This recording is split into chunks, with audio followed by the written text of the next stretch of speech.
ವರ್ಷಂಪ್ರತಿ ನಡೆದುಕೊಂಡು ಬರುವ ಮಹಾವಿಷ್ಣು ಭಜನಾ ಸಂಘ. ಇದಕ್ಕೆ ಈಗ 102 ವರ್ಷ ಇತಿಹಾಸ ಇದೆ.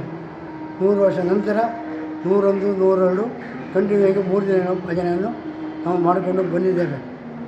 ಇದು ನಮ್ಮ ತಂದೆಯವರ ಮಾಡಿಕೊಂಡು ಬಂದದ್ದು. ಅದನ್ನು ಅವರ ಕಾಲಾನಂತರ ಅದನ್ನು ಇಷ್ಟು 36 ವರ್ಷಗಳ ಕಾಲ ನಡೆಸ್ಕೊಂಡು ಬಂದಿದ್ದೇನೆ. ಇನ್ನೂ ಆ ಆಯುರ್ವೇದ ಕೊಟ್ಟರೆ ಇನ್ನು ಮುಂದೆ ನಡೆಸಬೇಕಂತ ನನಗೆ ಹುಮ್ಮಸ್ಸಿದೆ. ಇನ್ನು ಉಳಿದ ವಿಚಾರ ದೇವರಿಗೆ ಬಿಟ್ಟ ವಿಚಾರ. ದೋಸೆ ಪ್ರಿಯ ವಿಷ್ಣುಮೂರ್ತಿ ದೇವರ ಈ ಸನ್ನಿಧಾನದಲ್ಲಿ ಸುಮಾರು 102 ವರ್ಷಗಳ ಹಿಂದೆ ಒಂದು ಭಜನೆಯ ಕಾರ್ಯಕ್ರಮವನ್ನು ನಮ್ಮ ಹಿರಿಯರು ಕೈಗೊಂಡರು. ಆ ಭಜನಾ ಸಂಘ ಅಂದಿನಿಂದ ಇಂದಿನವರೆಗೂ ಬಹಳ ಸಕ್ರಿಯವಾಗಿ ಆ ಭಜನೋತ್ಸವವನ್ನು ಶ್ರೀರಾಮನವಮಿಯ ಬರುವಂಥ ಆ ಒಂದು ಪಕ್ಷದಲ್ಲಿ ಮಾಡಿಕೊಂಡು ಬರ್ತಾ ಇದ್ದಾರೆ.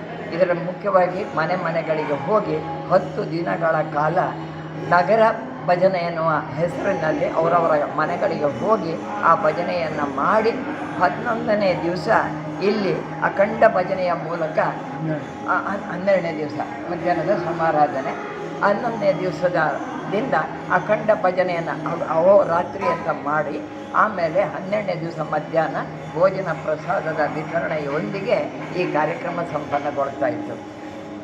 2 ವರ್ಷಗಳ ಕೆಳಗೆ ಶತಮಾನೋತ್ಸವವನ್ನು ಭಾಳ ಅದ್ಧೂರಿಯಾಗಿ ವಿಜೃಂಭಣೆಯಿಂದ ಭಾಳ ಅರ್ಥಪೂರ್ಣವಾಗಿ ಆಚರಿಸಿಕೊಂಡಂಥ ಹಿರಿಮೆ ಈ ಶ್ರೀ ಮಹಾವಿಷ್ಣು ಭಜನಾ ಸಂಘಕ್ಕೆ ಸಲ್ಲತಕ್ಕದ್ದು. ಅಂದು 7 ದಿನಗಳ ಕಾಲ ಅಖಂಡ ಭಜನೆಯನ್ನು ಪ್ರಪ್ರಥಮ ಬಾರಿಗೆ ಪರಂಪಳ್ಳಿಯ ಈ ವಿಷ್ಣುಮೂರ್ತಿ ದೇವಸ್ಥಾನದ ಸನ್ನಿಧಾನದಲ್ಲಿ ಸಂಪನ್ನಗೊಂಡಿದ್ದು, ಅದರ ಯಶಸ್ಸಿನಿಂದ ಸ್ಫೂರ್ತಿಗೊಂಡಂಥ ಅಂದು ಆ ಸಮಿತಿಯ ಅಧ್ಯಕ್ಷರಾಗಿ ಅದಕ್ಕೆ ಸರ್ವತೋಮುಖವಾದಂಥ ನಾಯಕತ್ವವನ್ನು ಕೊಟ್ಟಂಥ ಶ್ರೀಯುತ ರಾಮ ಉಪಾಧ್ಯರು ಕನಕಪುರ ಅವರ ಒಂದು ನೇತೃತ್ವದಲ್ಲಿ ಭಾಳ ವಿಜೃಂಭಣೆ ಜರುಗಿದಂಥ ಈ ಒಂದು ಶತಮಾನೋತ್ಸವದ ಸಂಭ್ರಮದ ಸವಿ ನೆನಪಿನಲ್ಲಿ 101ನೇ ವರ್ಷದಲ್ಲೂ ಕೂಡ 3 ದಿನಗಳ ಕಾಲ ಅಖಂಡ ಭಜನೆಯನ್ನು ಭಾಳ ಯಶಸ್ವಿಯಾಗಿ ನಡೆಸಿದ್ರು. ಈಗ 102ನೇ ವರ್ಷದಲ್ಲೂ ಕೂಡ 3 ದಿನಗಳ ಅಖಂಡ ಭಜನೆಯನ್ನು ಈ ನಗರ ಭಜನೆ ಮತ್ತಿತರ ಸಾಂಪ್ರದಾಯಿಕವಾಗಿ ನಡೆಸಿಕೊಂಡು ಬರುವಂಥ ಎಲ್ಲ ಪದ್ಧತಿಗಳನ್ನು ಒಳಗೊಂಡಂತೆ ಈ 102ನೇ ಭಜನಾ ಸಂಭ್ರಮವನ್ನು ಕೂಡ ಆ 3 ದಿನಗಳ ಕಾಲದ ಅಖಂಡ ಭಜನಾ ಒಂದು ಕಾರ್ಯಕ್ರಮವನ್ನು ಶ್ರೀಯುತ ರಾಮ ಉಪಾಧ್ಯರ ಒಂದು ನೇತೃತ್ವದಲ್ಲಿ ಸಂಪನ್ನಗೊಳ್ತಾ ಇದೆ. ಈಗಾಗಲೇ 3ನೇ ದಿವಸಕ್ಕೆ ನಾವು ಕಾಲು ಇರಿಸಿದ್ದೇವೆ. ಈ 3 ದಿನಗಳ ಕಾಲ ಸಂಪನ್ನಗೊಂಡಿರುವಂಥ ಅಖಂಡ ಭಜನಾ ಕಾರ್ಯಕ್ರಮದಲ್ಲಿ ನಮ್ಮ ಉಡುಪಿ ಜಿಲ್ಲೆಯ ವಿವಿಧ ಭಾಗಗಳಲ್ಲಿ ಇದ್ದಂಥ ಭಜನಾ ತಂಡಗಳು ಇಲ್ಲಿ ಭಾಗವಹಿಸಿವೆ. ಈ ಬಾರಿ ಅಂತೂ 35ಕ್ಕೂ ಅಧಿಕ ಭಜನಾ ತಂಡಗಳು ತಮ್ಮ ಭಜನಾ ಕಾರ್ಯಕ್ರಮದ ಮೂಲಕ ಈ ಒಂದು ಅಖಂಡ ಭಜನೆಯನ್ನು ಯಶಸ್ವಿಯಾಗಿ ಸಂಪನ್ನಗೊಳಿಸಿದ್ದಾರೆ.